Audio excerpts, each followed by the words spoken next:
Terima kasih Pak Ibu sudah diingatkan. Mari kosongkan gelas pikiran kita untuk siap menerima materi yang insya Allah sangat bermanfaat. Hidup kok gini-gini aja. Kita ingin berubah atau koma? Siapa yang ingin berubah? Ya, siap. Mari kita siapkan alat tulis kita atau HP kita untuk merekam atau menulis materinya kita. Kepada Ustadz Muhammad Amin, waktu dan tempat saya persilahkan. Bismillahirrahmanirrahim. Assalamualaikum warahmatullahi wabarakatuh. Alhamdulillah, alhamdulillah rabbil alamin. Wa bihi nasta'in wa ala umuri dunya waddin. Wassalatu wassalamu ala asrafil anbiya'i wal mursalin wa ala alihi wa sahbihi ajma'in. Subhanaka la ilma lana illa ma 'allamtana innaka antal alimul hakim. La ilaha illallah wahdahu la syarika lah, lahul mulku wa lahul hamdu yuhyi wa yumiit wa huwa ala kulli syai'in qadir. Asyhadu an la ilaha illallah wa asyhadu anna Muhammadar Rasulullah. Allahumma shalli ala sayyidina Muhammad wa ala ali sayyidina Muhammad. Rabbi shrah li sadri wa yassir li amri wa hlul 'uqdatam min lisani yafqahu qawli. Amma ba'du. Bapak Ibu jamaah yang rahmati Allah Subhanahu wa taala, mari sebelum kita mulai acara ini bersama-sama kita berdoa, kita mohon kepada Allah Subhanahu wa taala semoga sore hari ini Allah membuka pintu pikiran kita, membuka hati kita, sehingga apa yang kita pelajari di kesempatan sore hari ini diberikan pemahaman oleh Allah, dan yang kedua kita bisa mempraktekannya, bisa mengamalkannya dalam kehidupan kita. Alhamdulillah wa syafaati Rasulullah sallallahu alaihi wasallam wa kulli niyatin shalihah. Al-Fatihah. A'udzubillahi minasyaitonir rajim. Alhamdulillah rabbil alamin arrahmanir rahim maliki yaumiddin iyyaka na'budu wa iyyaka nasta'in ihdinas siratal mustaqim siratal ladzina an'amta 'alaihim ghairil maghdubi 'alaihim waladdallin. Alhamdulillah, yang kita hormati, yang kita muliakan guru kita, orang tua kita, mursyid kita Syekh Kiai Said Al-Badawi, kita doakan semoga beliau panjang umur, terus diberikan kesabaran oleh Allah, mendengar dakwahnya, terus diberikan kesehatan, terus diberikan kekuatan oleh Allah untuk mendidik kita, memberi kita selaku murid dan muridnya untuk semakin dekat kepada Allah Subhanahu wa taala. Amin. Mari yang pertama kita panjatkan rasa syukur kita, rasa terima kasih kita kepada Allah Subhanahu wa taala, dan ucapan hamdalah bareng-bareng alhamdulillahirabbil alamin, dan kita bersolawat kepada Rasulullah Muhammad SAW dengan ucapan Allahumma sholli ala sayyidina Muhammad wa ala ali sayyidina Muhammad. Semoga keselamatan curahkan oleh Allah kepada baginda Rasulullah Muhammad SAW. Baik, sore hari ini kita akan bicara, kita akan membahas satu tema yang menurut saya penting untuk terus kita kuasai, untuk terus kita sadari tentang perubahan hidup kok gini-gini saja. Ini di antara bapak ibu yang sedang mengalami, aku kok orang kok ini terus ya, seperti ini kok saya ngaji bolak-balik kok ini terus ya, tidak ada perubahan. Nah, di sini kita akan belajar bareng-bareng apa hambatannya, apa tantangannya untuk kita berubah, apa hambatannya, dan bagaimana langkahnya. Ya, sebelum dimulai mari kita membuat kesepakatan terlebih dahulu. Mohon yang bawa HP, yang bawa handphone untuk bisa di-silentkan HP-nya biar acara ini tidak terganggu hanya gara-gara HP kita bunyi. Yang kedua, fokus perhatian kita pada materi. Saya sudah siapkan alat bantu PowerPoint. Dan yang ketiga, mohon kita membuka pintu pikiran kita, membuka hati kita. Ibarat gelas itu akan bisa diisi kalau ada ruang yang kosong. Ya, yuk kita buka pintu pikiran kita. Kemudian yang berikutnya, mari kita nanti aktif terlibat 100%. Nanti kalau saya tanya menjawab, kalau saya minta melaksanakan. Dan berikutnya, mari kita sebelum mulai, kita mulai berikan senyum kanan kiri kita dengan senyum yang terbaik. Semoga dua ciaki kalau ada saudara, senyum kepada saudaramu adalah kalau yuk kita sedekah dulu yang paling mudah dengan senyum. Rumusnya 227, tarik ke kanan 2 cm, bibirnya ke kiri 2 cm selama 7 hari 7 malam. Yuk silakan kita praktek. 1, 2, 3, go, silakan.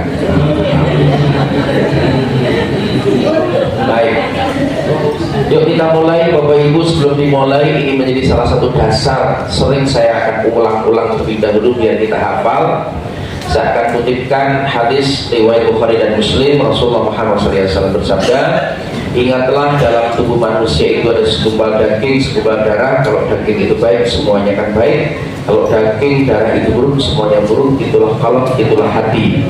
Ya, itulah pentingnya kita perlu setiap saat, setiap waktu untuk mengasah hati kita, untuk mengasah ruang dalam kita, ya, untuk membasuh batin kita. Karena sering kita mandi setiap hari yang tubuh kita tidak pernah terkena lumpur pun kita mandikan setiap hari minimal 2 kali. Begitu juga dengan hati kita, perlu kita bersihkan setiap saat, setiap waktu. Karena inilah yang akan bisa merubah diri kita juga hidup kita. Kemudian yang dikatakan oleh Robert Cooper yang mengatakan bahwasanya nasib dipengaruhi oleh karakter, karakter dipengaruhi oleh kebiasaan, kebiasaan dipengaruhi oleh tindakan, tindakan dipengaruhi oleh pikiran dan perasaan. Maka kalau kita pengen merubah, ya, nasib kita, hidup kita dimulai dari kita rubah pikiran dan perasaan diri kita. Ya, ada ilmu namanya the power of projection. Projection itu gini Bapak Ibu, hari ini apa yang ada di layar ini itu bergantung dari apa yang ada di laptop saya. Ketika di laptop saya ini saya rubah, maka yang ada di layar pun akan berubah. Betul ya? Betul ya? Jadi ketika di sini saya rubah, yang di laptop saya rubah, maka yang ada di luar sana juga akan berubah. Apa maksudnya? Jadi the law of projection adalah sesuatu apa yang ada pada diri di dalam diri kita itu akan menentukan kehidupan kita yang ada di luar. Itu maksud saya. Jadi kalau kita pengen merubah apa yang ada di luar diri kita, maka yang perlu kita rubah adalah apa yang ada di dalam diri kita. Kalau ibarat laptop ini, di laptop saya tidak dirubah, maka di layar ini tidak akan pernah berubah. Ya, itulah menjadi dasar untuk kita setiap saat waktu kenapa kita perlu ngaji, kita menata diri kita asah hati kita kelola hati kita, pikiran kita dengan baik. Nah, mulai belajar hari ini, yang pertama kita perlu belajar, karena kita belajar tentang perubahan, kita perlu belajar dari sosok burung namanya burung elang. Ada yang tahu burung elang itu umurnya sampai berapa? Berapa tahun? Ratusan tahun. Enggak, salah ya Bu. Burung elang itu usianya sampai 70 tahun. Tapi dia salah satu burung yang paling panjang umurnya dibanding dengan sejenis burung-burung lainnya. Ya. Kenapa burung elang ini menjadi burung yang panjang umur? Karena burung elang ini mau melakukan proses namanya perubahan. Dia mau bertransformasi, dia mau berubah, terutama saat usia burung elang ini usia 40 tahun.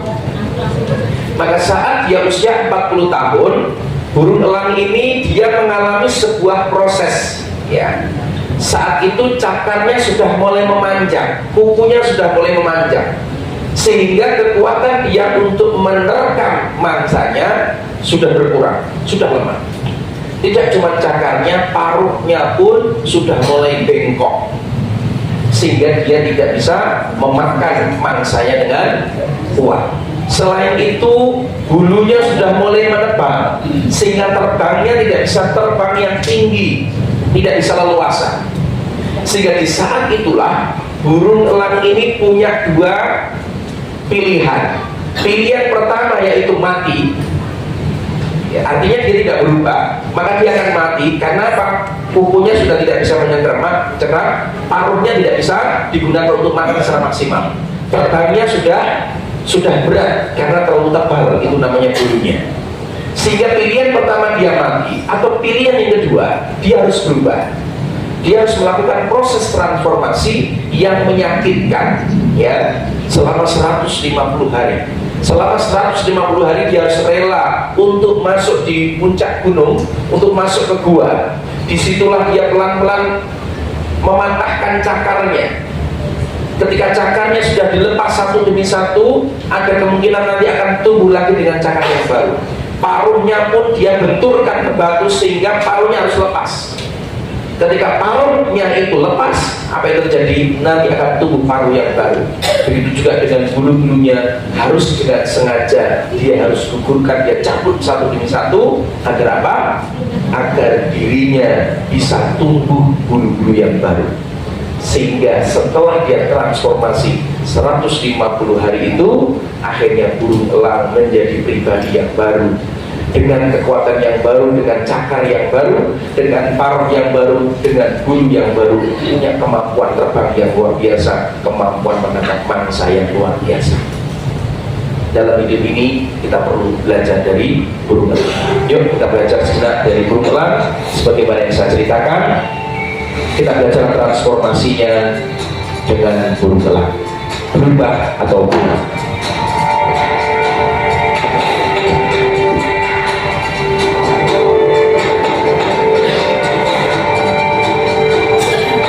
Perjalanan hidup elang. Elang mempunyai umur paling panjang dibandingkan dengan jenis burung lainnya. Elang dapat berusia hingga 70 tahun. Namun, untuk mencapai usia 70 tahun, elang harus melewati perjuangan yang berat.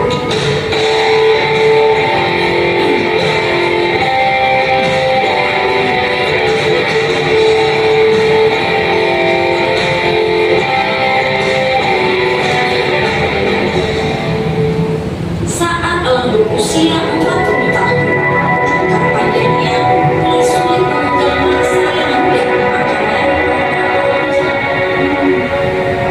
Paruh elang yang panjang dan tajam menjadi bengkok.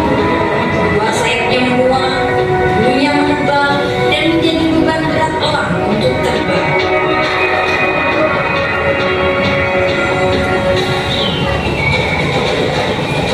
Dalam situasi seperti ini, elang dihadapkan dengan dua pilihan, yaitu mati atau mau menjalani proses perubahan yang menyakitkan selama 150 hari.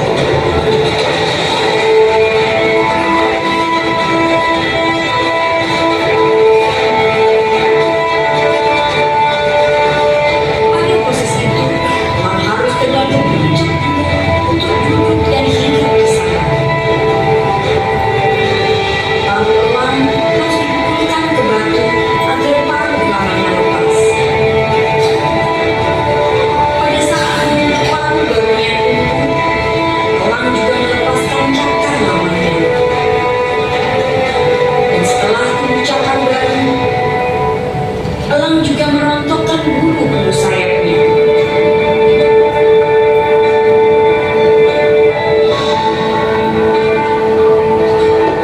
Setelah 150 hari berlalu, elang terlahir kembali dengan kemampuan terbang dan untuk hidup 30 tahun lagi.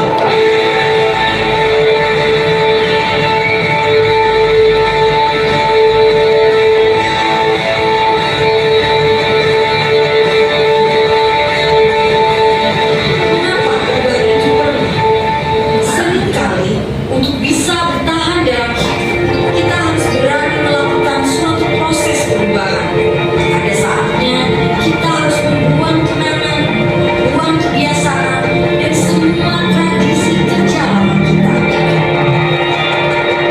Karena terbebas dari beban masa lalu, kita akan mendapatkan banyak manfaat.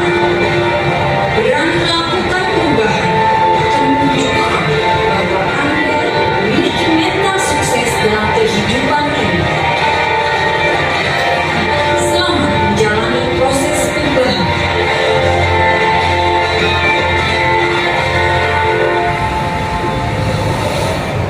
Ya, inilah kita belajar ayat-ayat kauniyah, tanda-tanda alam dari burung elang. Dan inilah mungkin menjadi salah satu dasar kenapa hidup ini dimulai dari usia 40 tahun. Nah, 40 tahun ini lonceng kematian pertama sudah diperdengarkan. 50 tahun lonceng kematian kedua diperdengarkan. 60 tahun lonceng kematian yang ketiga dibunyikan. itu menjadi sinyal dari Allah agar kita ini harus berubah. Ya, dan Allah ingatkan kepada kita di surat Ar-Ra'd ayat yang ke-11, ayat yang sering saya ulang-ulang biar ini menjadi program dalam diri kita untuk terus berubah. A'udzubillahi minasyaitonirrajim. Bismillahirrahmanirrahim. Innallaha la yughayyiru ma biqaumin hatta yughayyiru ma bi anfusihim. Sesungguhnya Allah tidak akan merubah keadaan nasib suatu kaum sampai kaum itu mau merubah apa-apa yang ada pada diri mereka sendiri. Jadi perubahan untuk berubah, Allah tidak menyuruh kita untuk memindahkan gunung dari tempat satu tempat yang lain, enggak. Allah pun tidak menyuruh kita untuk merubah dari matahari yang terbitnya dari barat untuk dipindah ke sebelah timur, ke sebelah barat pun nggak bisa. Dari timur ke barat nggak bisa, dari barat ke timur pun nggak bisa. Nah, tapi perubahan dimulai dari diri kita ini. Ada sebuah upaya kita untuk melakukan proses transformasi. Apalagi kita yang sudah usia 40 tahun, apalagi yang sudah 50 tahun, apalagi yang sudah 60 tahun. Ini harus menjadi pelajaran. Salah satu kita belajar dari Gunung Kelang adalah kita harus mau melakukan proses perubahan. Nah, selain itu Bapak Ibu, dunia di luar sana juga berubah. Dunia sudah mulai berubah, maka kita pun perlu bahkan wajib untuk berubah. Ya, kita belajar dari namanya dinosaurus. Dinosaurus ini punah. Dinosaurus hari ini kita tidak menemukan dinosaurus, ya, karena dinosaurus ini dia tidak mau melakukan proses perubahan.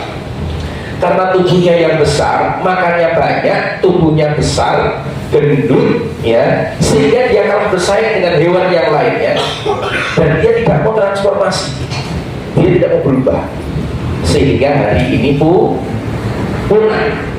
Beda dengan kucing.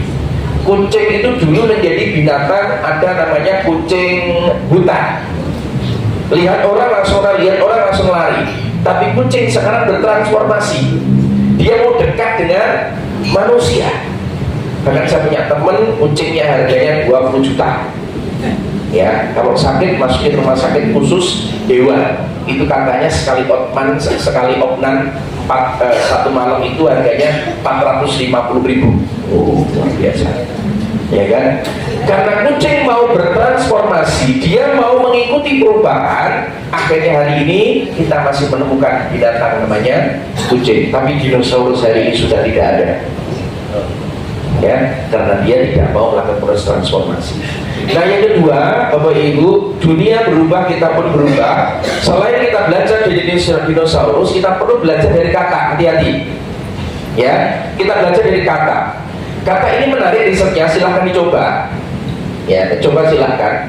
Jadi kata ini kalau jenengan siapkan air yang panas, air mendidih ya, air kompor, masukin di sebuah tempat bejana, Anda kasih air kemudian panas, kata ini Anda cemplungin itu ke bejana, kata ini langsung loncat ya, langsung loncat ya. Tapi kalau kata Anda taruh di bejana, airnya air dingin, kemudian Anda taruh di sana kata itu, sehingga kata ini tidak akan loncat. Dia sudah nyaman dengan tempat yang dingin karena itu menjadi tempatnya. Tapi menarik ketika api kompor sudah Anda mulai hidupkan apinya, pelan-pelan sudah mulai panas airnya, kata nggak loncat. Bahkan sampai panas mendidih pun kata ini tidak meloncat. Menarik, karena saat dingin dia sudah nyaman, saat mulai hangat, wah lumayan hangat yo, seger gitu ya. Ngerti dulu kok tambah panas yo, kok tambah panas, akhirnya dia mati. Nah ya, apa artinya? Jangan-jangan kita itu seperti kata. Di luar sana berubah, teman Anda berubah, kawan Anda berubah, lingkungan sekitar Anda berubah, Anda cuma santai wae ra wis ngene ra apa-apa. Nyatane ngene yo urip. Ya kan? Sehingga kita terlalu nyaman di zona nyaman ini seperti kata, dia merdeka. Supaya mati gitu ya akhirnya. Dia tidak mau loncat, tidak mau berubah. Ya. Nah, jangan sampai kita seperti dinosaurus dan juga seperti kata. Ya. koncone sholat tahajud itu kenceng, jenengan ora kenceng-kenceng. Liyane sholat duha wis luar biasa, gaspol remblong, jenengan blong terus. Ya kan? Koncone kanan kiri, kenapa acara dibuat hari Senin karena video poso Senin, liyane ke poso Senin jenengan ora poso. Nah, itu ya. Itu hati-hati nanti seperti kata tiba-tiba meninggal dunia. Yuk tangan kanan dulu diangkat, taruh di pundak teman sebelah kanannya. Ditepuk pelan-pelan, ikuti kata-kata saya. Saudaraku, sahabatku, kita harus berubah. Kalau pengen hidup kita dekat sama Allah, dihargai sama Allah, ayo kita berubah. Jangan seperti dinosaurus, dia tidak mau berubah, akhirnya punah. Jangan seperti kakak yang dia hidupnya di zona nyaman, akhirnya ngerti-ngerti mati diri. Lihat tangan kiri, saatnya pembalasan. Yuk, taruh di pundak sebelah kirinya, dipijit pelan-pelan, ikuti kata-kata saya. Alhamdulillah, matur nuwun, saya sudah diingatkan. Bener omongan ini dengar. Jangan-jangan saya ini seperti kakak. Lingkunganku berubah, teman-temanku sudah berubah, tambah dekat sama Allah, ibadahnya tambah baik, sedekahnya tambah meningkat. Jangan-jangan aku sudah di zona nyaman, gini-gini saja. Akhirnya lama-lama aku akan punah, akan ketinggalan rahmatnya Allah, kasih sayangnya Allah. Saatnya kita berubah, jangan seperti kakak ya, apalagi dinosaurus. Mari kita belajar dari burung elang yang dia mau berubah. Karena rata-rata yang hadir di acara ini usianya 40 tahun, yang paling banyak 50 tahun, bahkan 60 tahun. Harus berubah. Alhamdulillah. Ini materi usia 17 tahun yang rapas. Sudah kenapa nggak cocok ya. Nah, sekarang Bapak Ibu kita semua pengen berubah. Nah, apa hambatan untuk berubah? Yang terpenting kita bicara dulu tentang hambatannya Bapak Ibu, ya. Kemudian nanti kita bicara tentang apa langkahnya, apa formulanya, ya, apa stepnya, apa actionnya yang bisa kita lakukan. Nah, hambatan untuk berubah Bapak Ibu, ternyata hambatan ini bukan dari luar. Ternyata hambatan ini muncul ada dari dalam diri kita. Nah, salah satu hambatannya kita mengalami namanya ada sebuah beban yang ada di dalam diri kita, yang saya sebut namanya inner blocking. Blocking ada dalam diri kita. Ada blocking diri Bapak Ibu. Hidup kita ini berat, hidup kita ini capek karena kita banyak blocking yang ada di dalam diri kita. Ya, baik kita dengan sadar maupun tidak sadar kita mengalami ini, sehingga kita punya semangat untuk berubah tapi nggak berubah-berubah. Karena ternyata perubahan itu yang perlu kita didik dengan sadar, yang perlu kita hilangkan adalah blocking yang ada di dalam diri kita. Nah, apa saja blockingnya? Sebagaimana digambar, ini ada orang yang mengangkat 4 batu. Nah, setidaknya ada 4 blocking, ada 4 inner blocking dalam diri kita yang ini perlu nanti kita sadari dan juga perlu kita hilangkan. Nah, blocking pertama ya namanya fear of self. Apa Bapak Ibu? Fear of self. Apa ini fear of self atau self doubt? Yaitu kita mengalami sebuah keraguan-keraguan dalam diri kita. Self doubt itu kita itu ragu-ragu, bisa berayo. Aku mampu berayo. Kita ora iso. Tapi kita iso kok. Nah, itu dialog terus, kita dialog terus. Itu namanya fear of self. Ketakutan akan diri kita. Ragu-ragu kita mamang dengan diri kita. kita nggak percaya dengan diri kita, itu namanya fear of self atau self. Kemudian yang kedua, hambatan yang kedua, nanti saya jelaskan satu demi satu, kita kupas. Yang kedua adalah comparison of other, comparison to other. Hambatan yang kedua untuk kita kenapa sulit untuk berubah, karena sering kita bandingkan diri kita dengan orang lain. Kita bandingkan diri kita dengan orang lain, dan biasanya kalau kita bandingkan diri kita dengan orang lain, umumnya yang paling banyak adalah dia berhasil, dia sukses, aku masih kayak gini. Itu hambatan kenapa nanti kita susah untuk melangkah. Ya, karena ternyata hidup ini tidak dalam rangka untuk kita bandingkan dengan diri kita yang lain. Tapi yang perlu kita bandingkan adalah dengan diri kita sendiri. 2022 dengan 2023 itu yang perlu kita bandingkan. Yang nanti perlu kita bandingkan adalah diri kita dengan orang lain berkaitan dengan amal soleh, dengan amal kebaikan. Itu yang perlu nanti perlu kita bandingkan. Nah, sayangnya hambatan yang kedua ini paling banyak di dalam diri kita. Kita bandingin diri kita dengan orang lain sehingga kita nggak percaya diri. Misal, jenengan mau belajar ngaji, nggak jadi ngaji karena jenengan bandingkan dengan orang lain. Wah, ngapain aku lihat ngaji ini semua api-api, oh, wah wis fase-fase, aku rumi soy, isin aku orang, aku rada usin namo. Kenapa? Karena kalau ngurus ahli kabeh aku rumi so. Sehingga kita nggak melangkah kepada itu. Comparison to other, kita bandingkan diri kita dengan orang lain. Itu hambatan. Kenapa kita nggak berubah dari dalam? Nah, hambatan yang ketiga adalah fear of change. Kita takut berubah.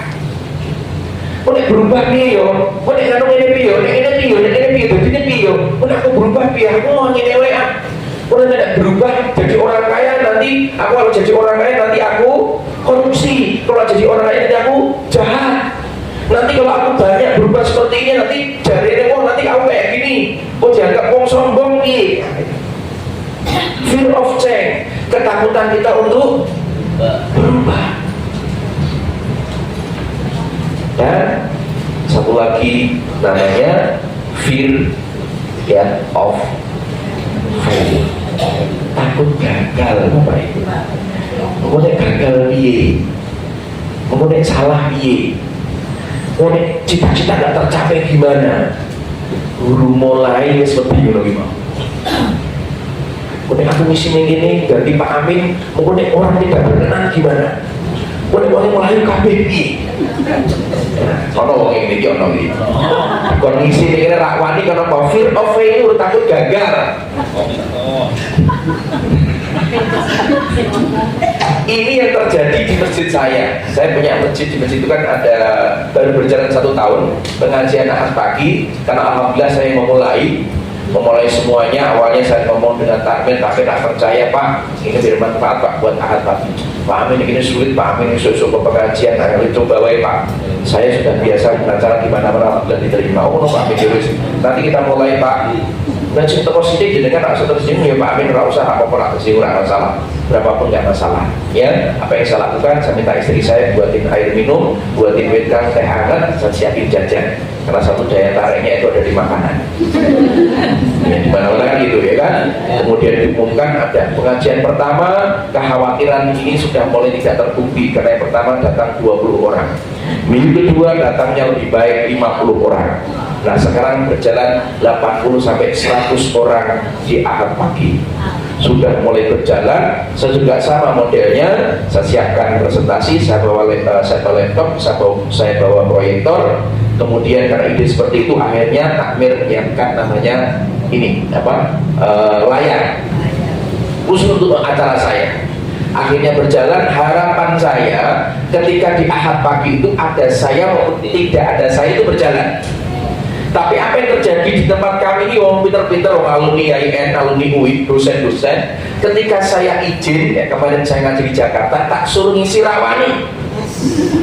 Waduh rawani Pak Amin, aku Aku nggak bisa seperti Pak Amin, nanti kalau jamaah berubah gimana, berubah nggak berkenan gimana, nih lain KB gimana. Itu maknanya fear of failure, ketakutan untuk gagal. Akhirnya aku yang menderita diri, orang aku mending libur, ini kan masih lopot tenang. Ya kan? Nah, aku berharap ini tidak terjadi di sini. Ketika di suatu saat hari Senin aku Pak Bambang ora iso, harapan kami itu ada orang yang mengganti. Aku sudah punya calon-calon tak tawari, ini tidak pakai deh. Tapi waktu itu kau mana tak ngerti ya?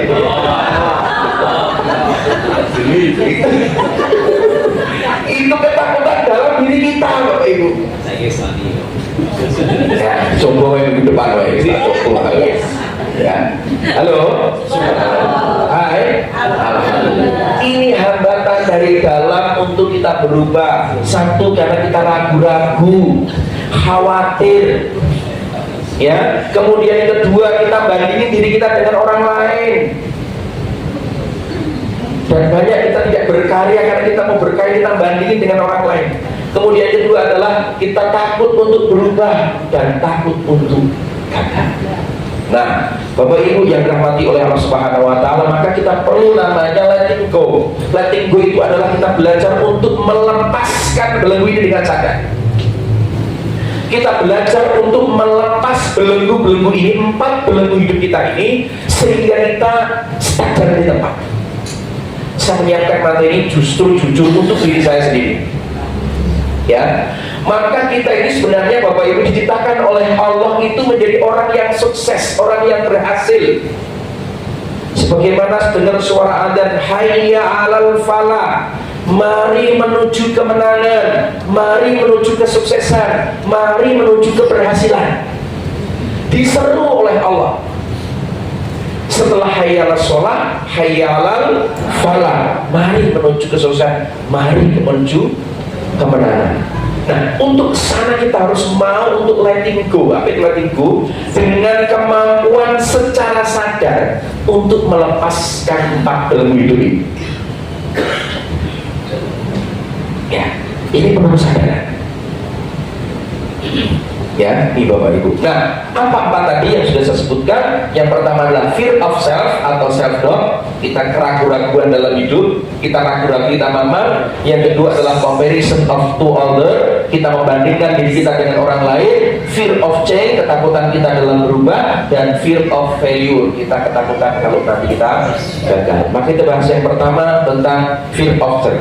Nah, jadi ini Bapak Ibu, tentang fear of self atau self doubt ini, ya, self doubt ini adalah rasa ragu-ragu, rasa mamang, rasa khawatir. Nah, rasa mamang, rasa khawatir ini akan bisa menjadi power, akan bisa menjadi kekuatan. Salah satunya yang bisa kita lakukan adalah dengan memakai energi zikir. Memakai apa? Energi zikir.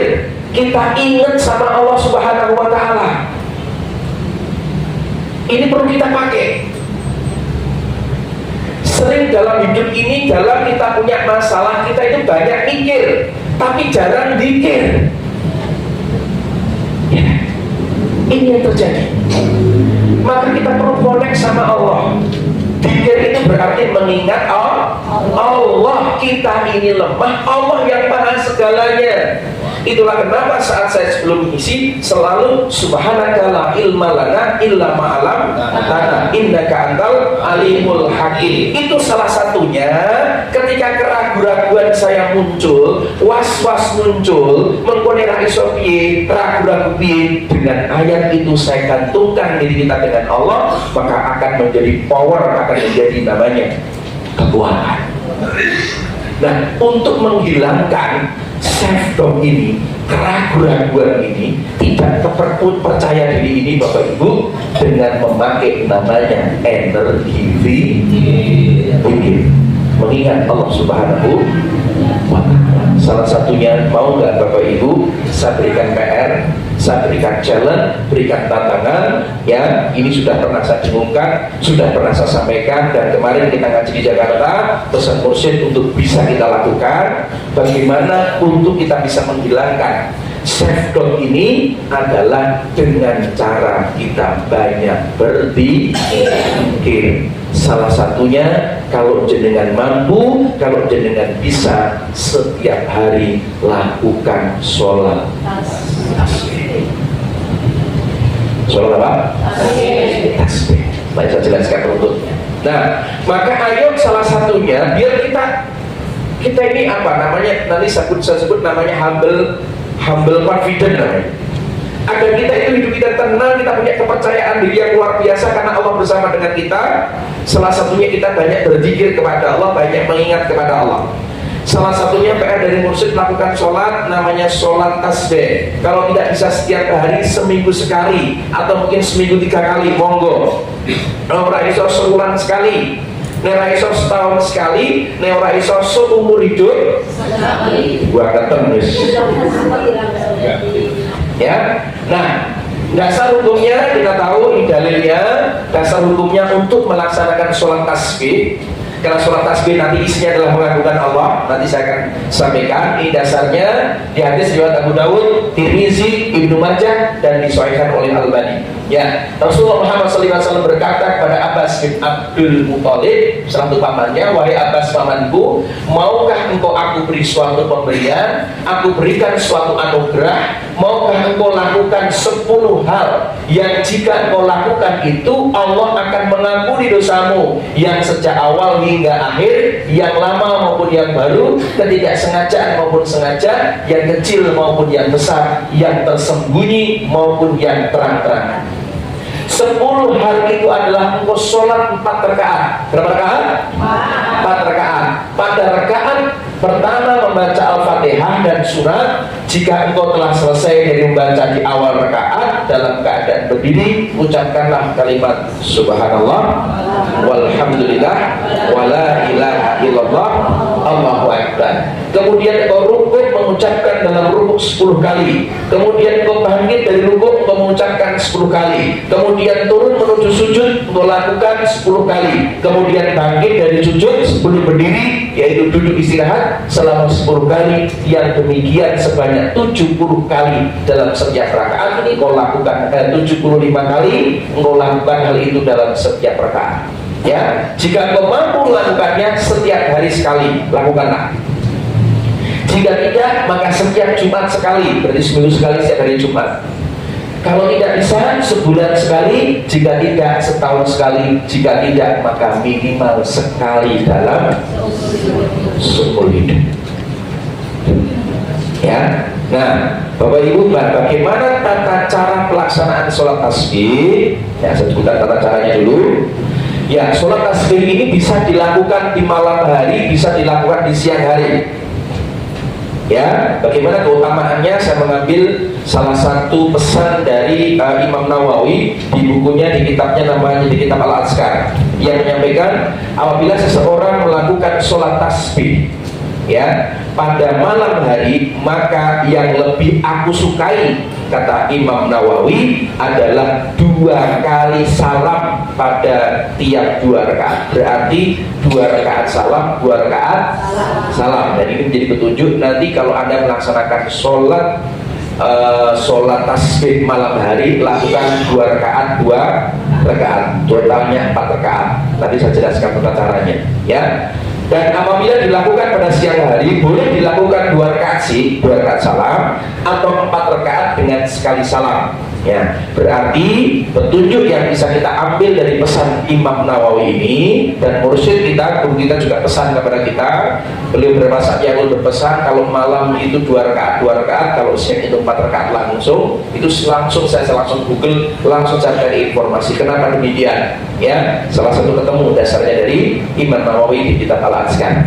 Maka kalau malam hari, ya, maka kalau malam hari 2 rakaat salam dikerjakan malam hari 4 rakaat. Kalau di siang hari 4 rakaat salam secara langsung, ya.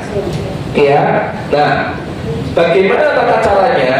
Yang pertama kita mulai dari niat terlebih dahulu. Yang niat itu dari dalam hati, tapi kita ungkapkan diperbolehkan. Usolli sunat tasbihi arba rakaatin lillahi ta'ala. Kalau ada sendiri, kalau ada berjamaah, Anda bisa makmuman lillahi ta'ala atau imam lillahi ta'ala. Tapi sholat sunnah itu utamanya kita lakukan sendirian. Kecuali kalau dalam rangka kita acara riyadhah, kemarin kita di Soko Langit, saat kita melakukan rasanya proses riyadhah, kita melakukan secara berjamaah. Itu kalau 4 rakaat. Kalau 2 rakaat, sholli sunat tasbih rakaataini lillahi ta'ala. Ya, ini saya berikan wasiat, pesan dari Rasul kepada kita untuk dilakukan di bulan-bulan ini, ya, mendekati kita bulan menuju bulannya Rasulullah Muhammad SAW lahir, maka lakukan sholat sunnah tasbih. Bisa di siang hari lakukan 4 rakaat langsung. Kalau malam 2 rakaat 2 rakaat. Siang hari lakukan di waktu yang diperbolehkan. Di waktu duha boleh, mulai dari jam 7 sampai jam 11 siang, silahkan Anda lakukan. Ya, ini. Atau bisa Anda lakukan setelah habis sholat zuhur sampai nanti menjelang asar. Monggo silahkan dengan lakukan. Ya, atau bisa Anda lakukan malam hari, bisa habis maghrib, bisa habis isya, ya, atau di malam hari setelah Anda melaksanakan sholat tahajud. Monggo silahkan Anda lakukan di malam hari. Nah, bagaimana aturannya? Bacaan tasbihnya ini tadi, bagaimana keraguan-keraguan kita, self-doubt kita ini kita hilangkan dengan cara banyak berzikir kepada Allah, memuji Allah. Salah satunya subhanallah walhamdulillah wala ilaha illallah Allahu akbar. Subhanallah, maha suci Engkau ya Allah. Walhamdulillah, segala puji hanya untukmu ya Rabb. Ya, wala ilaha illallah, tiada Tuhan, tiada ilah kecuali Engkau ya Allah. Wallahu akbar, Engkau maha besar. Ini artinya subhanallah, walhamdulillah, wala ilaha illallah, Allahu akbar. Karena 4 kalimat ini kata Rasulullah, kalimat inilah yang dicintai oleh Allah. Rasulullah Muhammad SAW bersabda, kalau kau ingin tahu, kalau kamu menyebutkan salah satu kalimat ini, Allah itu senang dengan dirimu, yaitu kalimat tasbih ini. Subhanallah, walhamdulillah, wala ilaha illallah, Allahu akbar. Dan nanti boleh ditambah saat ada sholat tasbih, bisa ada setiap ini Anda bisa pakai ini boleh. Tapi kalau saya biasanya biar agak singkat, taruh yang terakhir. La haula wala quwata illa billahil aliyil azim. Tiada daya dan upaya kecuali dengan kekuatan Allah yang maha tinggi lagi maha agung. Ini kalimat tasbihnya. Nah, bagaimana tata caranya? Setelah Bapak Ibu niat, kemudian seperti biasa Anda sholat sebagaimana sholat yang umum. Setelah Anda baca doa iftitah, kemudian dengan baca surat Al-Fatihah dan baca ayat-ayat yang Anda hafal, yang Anda kuasai, atau boleh sambil membaca Quran juga boleh. Ya, kalau saya depan saya kasihkan rekal besar, kemudian saya kasih Quran sambil baca Quran, diperbolehkan. Setelah itu, setelah dengan baca ayat, boleh pakai inna a'toina, monggo. Wal asri silahkan. Surat Al-Kafirun monggo, nek dengan wani. Ya wani masalahnya bulat terus, tak bareng monggo, ya kan? Oke, maka setelah membaca ayat, Anda membaca tasbih 15 kali. Berapa kali? 15 kali ini. Ini sekaligus maklumat, sekaligus pesan untuk jenengan laksanakan. Siapa yang pengen hidupnya tambah baik, tambah dekat sama Allah? Yang pengen angkat tangan, katakan saya. Siap lakukan sholat tasbih? Siap? Siap ya? Kalau bisa setiap hari Bu, ayo Bu. Kalau nggak bisa seminggu 3 kali, naura isom minimal Jumat, malam Jumat atau hari Jumat. Ya. Setelah berdiri, waladhdallin amin, baca surat dan dengan baca tasbih 15 kali. Subhanallah, walhamdulillah, wala ilaha illallah, Allahu akbar. Nanti setelah 15, la haula wala quwata illa billahil aliyil azim. Kemudian setelah itu Anda ruko. Maka ketika sudah Anda ruko, Anda mengucapkan subhana rabbiyal azim wa bihamdi 3 kali, kemudian subhanallah walhamdulillah wala ilaha illallah Allahu akbar berapa kali? 10 kali. Terakhir 10 kalinya ditambah la haula wala quwata illa billahil aliyyil azim. Kemudian berdiri sami Allahu liman hamidah rabbana walakal hamdu milkus samawati dan sebagainya. Setelah selesai kita baca tasbih sambil berdiri 10 kali. Bagaimana hitungnya Pak? Boleh pakai jari, kode ini juga boleh. Ya, subhanallah walhamdulillah wala ilaha illallah Allahu akbar. Setelah 10 kali la haula wala quwata illa billahil aliyyil azim. Atau dengan setiap satu ini juga boleh. Subhanallah walhamdulillah wala ilaha illallah Allahu akbar, la haula wala quwata illa billahil aliyyil azim juga boleh. Ya, kita terlalu panjang taruh di belakang. Kemudian berikutnya kita sujud. Maka saat sujud, ya, aduh keliru nih.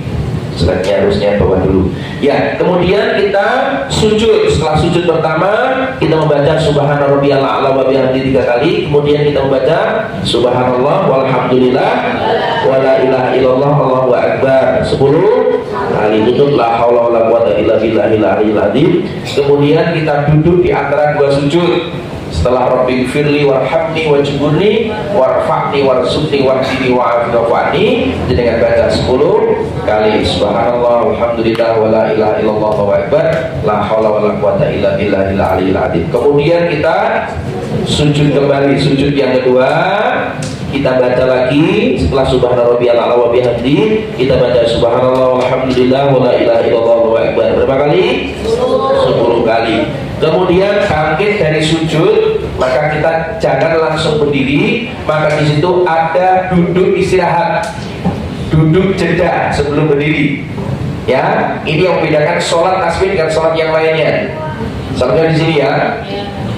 Oke, duduk kita membaca subhanallah walhamdulillah wala ilaha illallah Allahu akbar la haula wala quwata illa billahil aliyyil azim.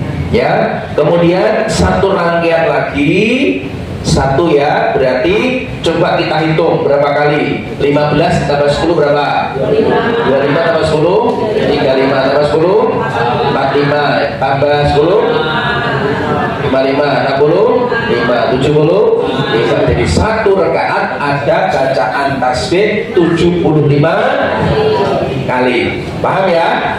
Jelas ya? Nah, kemudian ditambah dengan tahiyat akhir, membaca tasbih setelah innaka hamidum majid dengan membaca tasbihnya subhanallah walhamdulillah wala ilaha illallah Allahu akbar la haula wala quwata illa billahil aliyyil azim. Nah, kemudian catatan yang perlu Bapak Ibu ketahui, yang pertama, jumlah bacaannya pertama 75 kali satu rakaat. Kemudian kalau jenengan melakukan langsung 4 rakaat, di situ tidak ada tahiyat awal.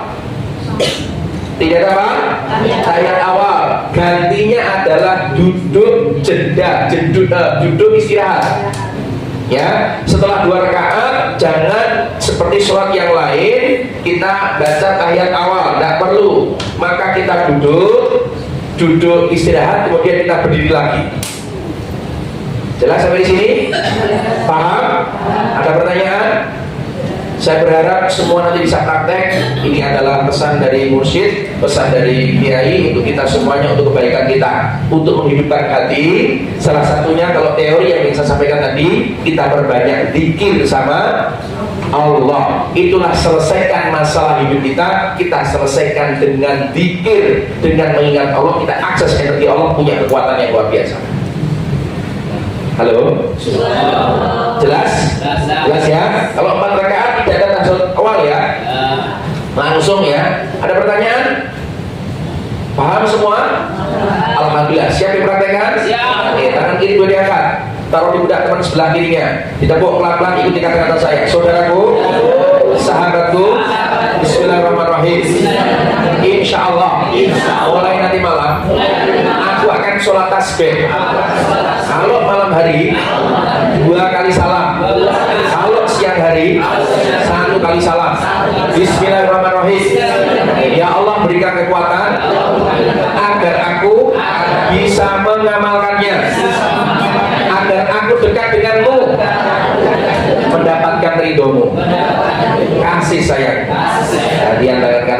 saatnya pembalasan. Izin pelan-pelan ikuti saya. Bismillahirrahmanirrahim.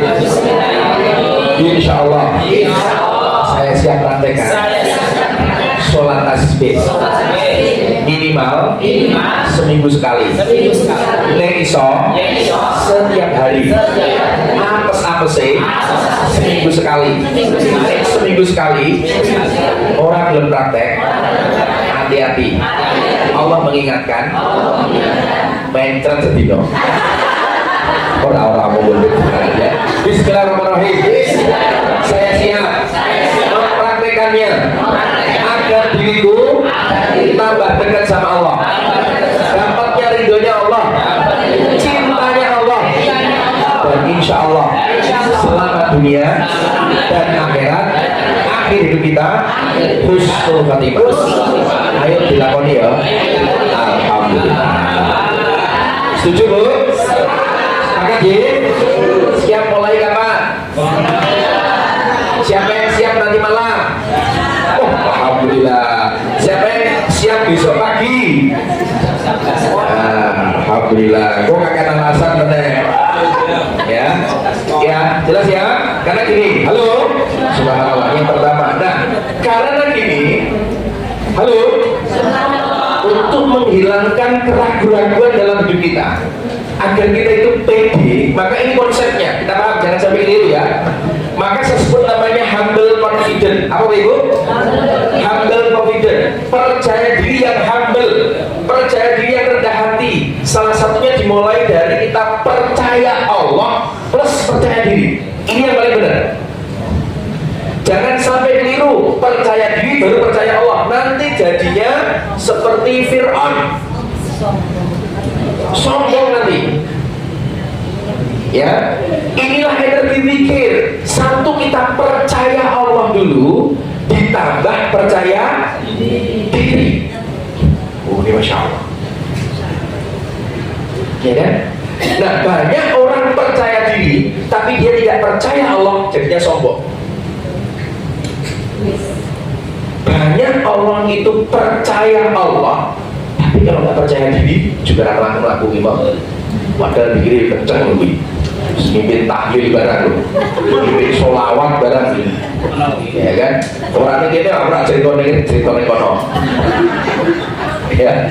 Percaya diri tambah percaya Allah, percaya Allah tambah percaya diri. Maka ada dua istilah keyakinan namanya. Yang pertama adalah humble confident, di mana saat kita itu percaya, yakin Allah selalu membersamai. Inilah keyakinan para sahabat saat perang Badar saat itu.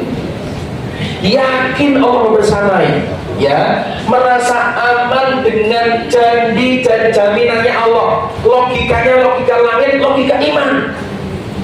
Ini Bapak Ibu yang perlu kita hadirkan. Kalau kita nggak yakin sama Allah, jangan mau yakin sama siapa?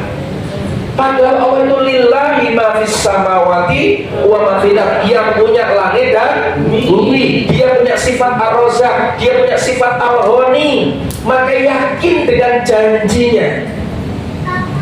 Terus saya kita bicara tentang rezeki, ya kan? Yakin dengan janjinya Allah.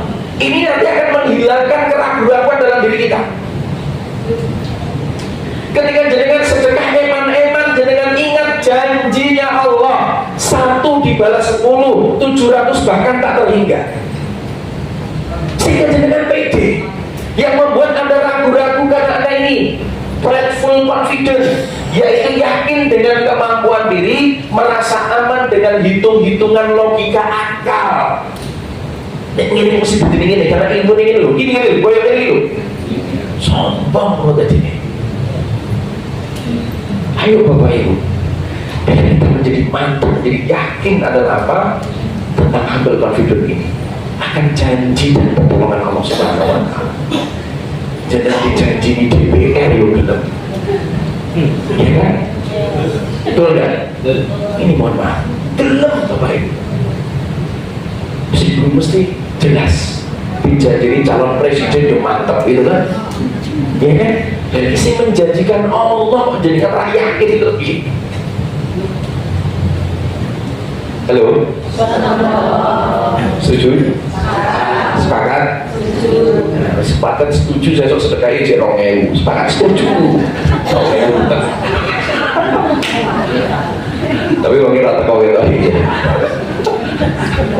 Ini Bapak Ibu, jadi untuk menghilangkan keraguan pada kita adalah zikrullah, ingat sama Allah, ingat akan janji dan pertolongan dari Allah Subhanahu wa taala. Inilah keyakinan kaum muslimin saat itu. Saat di perang Uhud, kaum muslimin itu kalah. Ya, ketika kalah saat itu karena gara-gara sudah diizinkan oleh Rasulullah yang di Bukit Pemanah itu jangan turun kalau dapat informasi dari itu. Tapi dia turun saat itu dilirik oleh Khalid bin Walid yang saat itu dia menjadi kaum musyrikin, musuhnya umat Islam. Ya, saat itu melihat celah yang ada sehingga dia pakai diganti oleh Khalid bin Walid dengan pasukannya. Akhirnya kaum muslimin banyak yang meninggal dunia, banyak syahid yang ada di sana. Kalau Bapak Ibu pernah haji dan umrah pasti diajak ke sana. Ya, banyak syuhada Uhud yang meninggal dunia. Salah satunya adalah paman Rasulullah, ada Hamzah, itu pun meninggal di sana. Ya kan? Tapi setelah perang, sehari 2 hari dapat informasi kaum musyrikin mau menyerang lagi. Tapi kaum muslimin saat itu dia pede. Dia yakin kalau kita menang, habis menang percaya diri itu biasa. Tapi ini kalah, tapi kaum muslimin ini yakin. Yakin dengan siapa? Yakin akan janji dan pertolongan Allah. Ayo kita pakai Bapak Ibu. Setuju? Sepakat? Kemudian yang kedua, ya, namanya comparison to order. Ini hambatan yang perlu kita lepas. Kalau hambatan pertama, fear of self, ini adalah kita banyak zikir sama Allah, ingat sama Allah. Kalau yang kedua, membandingkan orang lain, yuk tolong jangan dibandingkan. Comparison to order, jangan bandingkan diri kita kepada orang lain. Bahkan dalam ilmu parenting, jangan bandingkan anakmu dengan saudara-saudaranya, dengan kakak adiknya. Itu haram hukumnya kalau dalam dunia parenting. Masing-masing kita itu punya kelebihan. Itulah istilah ojo dibanding. Ya, Bu, jenengan kalau dibandingkan jenengan, suami ngomong membandingkan Anda dengan istri orang lain, kira-kira jenengan seneng nggak? Lorowati mau nyanjung istri orang lain di hadapan istri Anda sendiri. Buatan istrimu itu sekarang di kantor mana wae? Ya kan? Iya, jadi gimana ngomong berdua malah karuan gimana ya? Status dia. Nah, kenapa hidup ini jangan dibanding-bandingkan? Yang membuat kita nggak bergerak, yang membuat kita tidak melangkah, Bapak Ibu, karena kita membanding-bandingkan. Ya, karena mohon maaf, hidup ini bukan perlombaan. Hidup bukan apa? Hidup ini bukan perlombaan. Ya. Nah, apa maksud hidup dalam perlombaan? Yang pertama kita harus pahami Bapak Ibu, karena medan juang setiap orang ini berbeda. Ojo dibandingkan. Ada yang medan juangnya di ilmu, di dakwah, ada yang medan juangnya di harta, ada medan juangnya karena dia menjadi seorang suami ingin memberikan rezeki yang halal untuk keluarganya, ada medan juangnya karena diuji dengan sakit, bagaimana dia menerima sakitnya itu diterima dengan itu. Masing-masing kita ini dari juangnya beda Bapak Ibu, medan juangnya beda. Tidak semua lari itu di medan rute lari.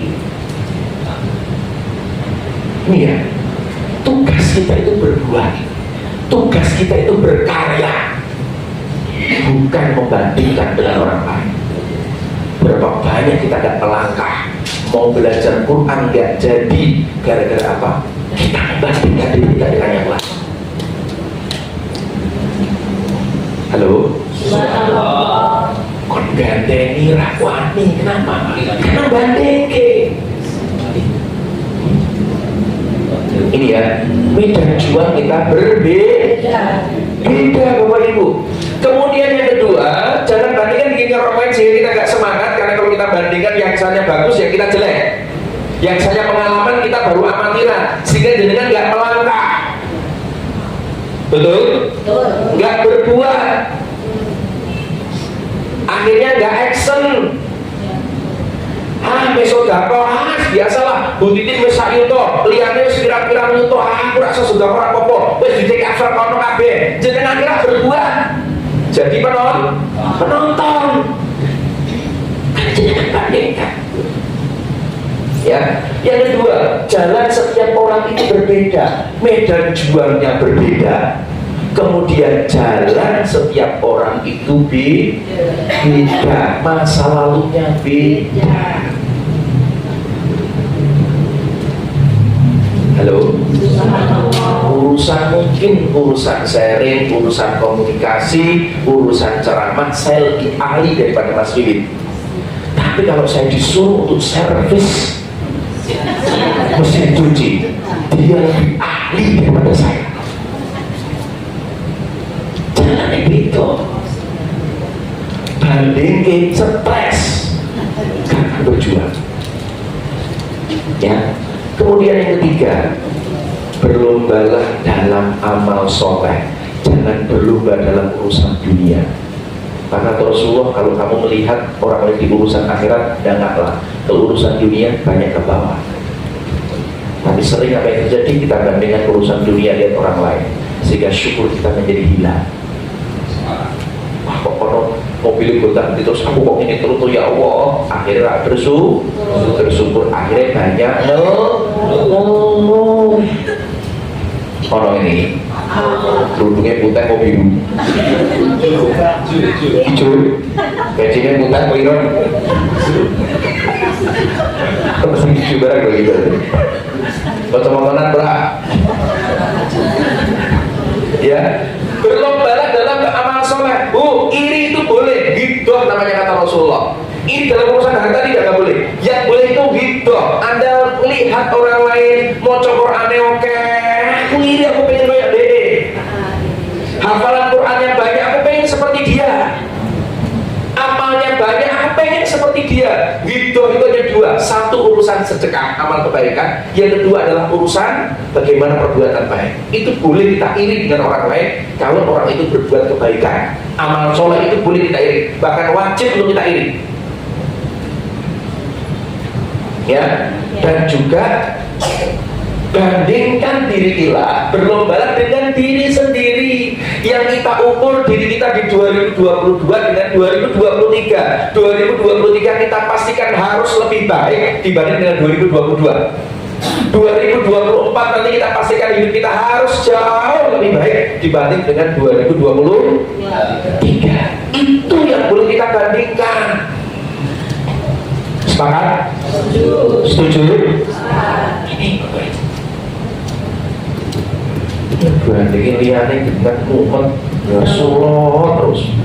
Akhirnya kalau sepronas sprint aku ngaji kok jadi ini terus. Rezeki jadi seret-seret. Astagfirullahaladzim. Cara ngaji ini bener. Mesti guru-guru ustadz yang aku gimana lagi mana dia. Astagfirullahaladzim. Nyalah-nyalahin bener. Allah ya Rabbi, astagfirullah. Medannya kita berbeda. Dan yang keempat, hidup bukan tentang menang kalah. Hidup kita tentang kita bergerak, kita berbuat terbaik. Ya, hidup ini bukan menang kalah, tapi hidup ini tentang seberapa banyak kita berbuat, kita berikhtiar, kita berusaha semaksimal mungkin untuk beramal yang terbaik untuk Allah.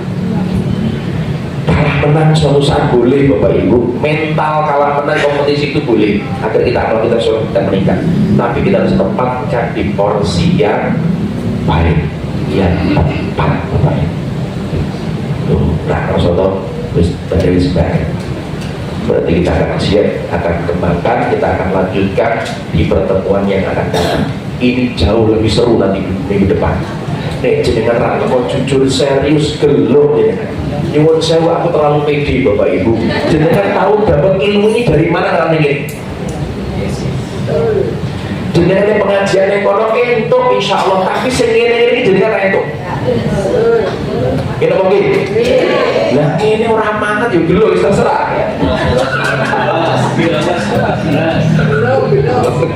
Keras ya kan. Nah itulah sudah ada ya.